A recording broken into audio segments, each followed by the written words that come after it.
नमस्कार सर, आपका क्या नाम है और आप कहाँ से आए हो? सर साहब जी, मेरा नाम शशांक दास है। मैं मेरठ उत्तर प्रदेश से हूँ। तो आप हिसार में यहाँ आए हो, तो किस उद्देश्य से आए हो आज? यहाँ जी हमारे जो मालिक हैं संत रामपाल जी महाराज, उनकी तारीख जब भी होती है तो हम सब भी भगत यहाँ पे उपस्थित रहते हैं। तो आप संत रामपाल जी से कब से जुड़े हो? जी पहली बार मैं संत रामपाल जी के यहाँ पे मतलब बरवाला आश्रम में पहली बार जब आया था 2011 में आया था, और उस टाइम तो संगत बहुत कम थी। लेकिन जब मैंने नाम लिया तो 2016 में लिया था, नवंबर में। तो आपने 2016 में लिए, तो उस टाइम तो संत रामपाल जी जेल के अंदर थे। 2014 से ही है, नवंबर से। तो आप फिर कैसे जुड़े? मैं जी 2016 तक मैंने नाम इसलिए नहीं लिया क्योंकि मेरा जो काम था वो इस तरह का नहीं था। उसमें काफ़ी कुछ झूठ सच बोलने पड़ते थे उस समय पे। लेकिन 2016 में जब मैं एक बार कंपनी के काम, जैसे मैं एक प्राइवेट कंपनी में नौकरी करता हूँ, तो मुंबई गया हुआ था।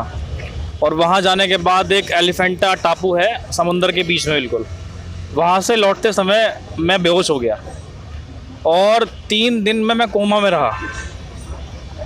और जब डॉक्टर के पास ले गए मुझे ऊपर, तो उन्होंने बोला, क्योंकि वो लाइन जो आती है वो सिस्टम में दिखाई देती है, वो बिल्कुल क्लीन हो गई थी। उन्होंने बोला कि शायद ये डेड है। वहाँ की जो नर्सेज थी उन्होंने देखा कुछ टाइम के बाद कि हाथ में और पैर कुछ चल रहे थे। कुछ टाइम के बाद वो हटा चुके थे अपनी मशीनरी वगैरह। दोबारा लगाया तो सांस आ गई वापस।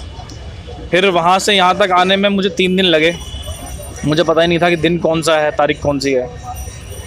फ़्लाइट से आया, फ़्लाइट में चढ़ते टाइम पे भी दर्द था बहुत ज़्यादा। पेन किलर लिए लगातार, दिन में 4 या 5 बार पेन किलर दिया जाता था मुझे। मैं मेरठ में भी एडमिट रहा करीब 5-6 दिन। लेकिन डॉक्टर के समझ में ये बात नहीं आई कि इसको दिक्कत क्या है, दर्द है क्यों। रिपोर्ट कराई, रिपोर्ट बिल्कुल नॉर्मल थी। उसमें कोई भी मतलब ऐसी बीमारी नहीं दे रखी थी कि क्या दिक्कत है, क्या परेशानी है, क्या नहीं है। उसके बाद हमारे यहाँ जी मेरठ में उस समय पे नामदान सेंटर नहीं था, बुलंदशहर में था। तो मैं बुलंदशहर पहुँचा अपने जो माता पिता हैं उनके साथ, और वहाँ जाके जी मैंने नाम लिया।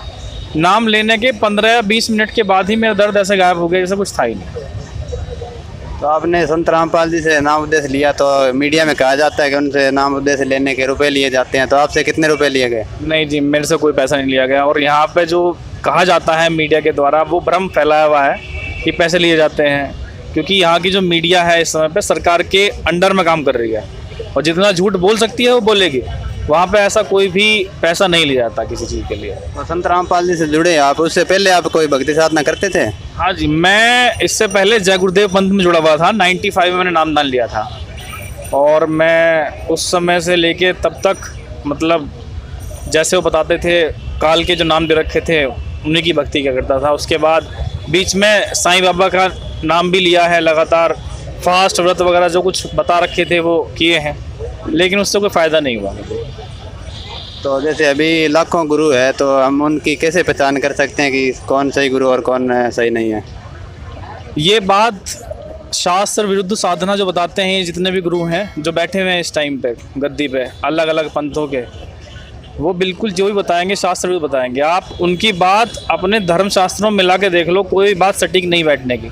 और हमारे जो गुरु जी हैं संत रामपाल जी महाराज, जो कुछ बताते हैं शास्त्र के अनुसार साधना बताते हैं, उसका प्रमाण देते हैं एक एक चीज़ का, कहाँ पे लिखा हुआ है, कैसा है, सब कुछ बताते हैं। तो जैसे अभी आप संत रामपाल जी जेल के अंदर है, तो कोई कैसे जुड़ सकता है उनसे? फिर पहले जो सत्संग आता है साधना चैनल पे आता है, उसमें नीचे एक पट्टी आती है जी, उस पर फ़ोन नंबर लिखे होते हैं। उस पर आप फ़ोन करिए पहले एक बार, और वहाँ से ज्ञान गंगा पुस्तक मंगवाइए। पहले उसे पढ़िए, उसके बाद जब समझ आ जाए तो आसपास आप पता करिए कि यहाँ पे नामदान सेंटर कहाँ पे है, वहाँ जाइए और वहाँ जाके नाम उपदेश ले सकते हैं। तो आप संत रामपाल जी से जुड़े हो, तो आपको ऐसा मतलब क्या समाज में परिवर्तन कर रहे हैं वो, आपको जो लगता हो भाई ये समाज सुधार कर रहे हैं, वो क्या क्या है? देखिए जी, हमारे जितने भगत हैं बीड़ी सिगरेट मांस मछली कुछ भी ऐसा कोई काम नहीं करते गलत, झूठ नहीं बोलते, किसी के साथ धोखा फरेब कोई मतलब नहीं किसी तरह का। और इसके अलावा हमारे यहाँ जो शादियाँ होती हैं, जिन्हें लोग शादी कहते हैं, हमारे यहाँ उसे रमैनी कह देते हैं, तो जी वो भी दहेज रहित होती है। उसमें ना कोई पैसा लिया जाता है ना कुछ दिया जाता है। तो समाज के लिए एक बहुत ही अच्छा संदेश है। किसी भी तरह की कुरीतियों का साथ नहीं देते हैं हम लोग। मालिक ने ऐसा कर रखा है, बिल्कुल ऐसा कर दिया है हमें कि कोई भी गलत काम हमें नहीं करना है किसी भी तरह से। तो जी समाज में इसका बहुत ही अच्छा प्रभाव चल रहा है इस समय पे। तो जो 2014 में जो हुआ था वहाँ बरवाला में प्रकरण, तो उसके बारे में आप क्या कहना चाहते हो? जो 2014 में बरवाला में कांड हुआ वो इतना निंदनीय कांड था जिसके बारे में सोचना भी मतलब कि बहुत बहुत ज़्यादा गलत करा उन लोगों ने। ये जो गवर्नमेंट है यहाँ की और इनके साथ लगे हुए आर्य समाजी लोग जो हैं उन्होंने इतना कुछ गलत कर दिया। अब ज़्यादा भी नहीं कह सकते क्योंकि मालिक का ये भी आदेश है कि ये जितने भी हैं सब हैं अपने ही बच्चे, सब अपने भाई बहन हैं। लेकिन अभी क्या है कि ये काल के चक्कर में फंस के हमारा विरोध कर रहे हैं। लेकिन जिस समय इन्हें ज्ञान होगा, मालिक के बारे में पता चलेगा, जब इनकी आँख खुल जाएंगी तो ये रोएंगे बहुत ज़्यादा फूट फूट के। तो आपका अभी जैसे इशारा आ रहा है, तो आपका जैसे सरकार से क्या मांग है? सरकार से जी यही मांग है, आप CBI जांच कराओ। अगर वो भी नहीं करा सकते तो आप निष्पक्ष जांच करा लो। कम से कम किसी जो ये जज बैठे हैं कुर्सियों पे, इन्हें खरीदने की कोशिश मत करो। इनसे कहो कम से कम ये देख के जैसा उसमें निष्कर्ष निकल रहा है वैसा तो सुना दे फैसला। कम से कम ऐसा तो ना करो जी हो कुछ और रहा है और करवा कुछ और रहे हैं ये। धन्यवाद सर। सच साहिब।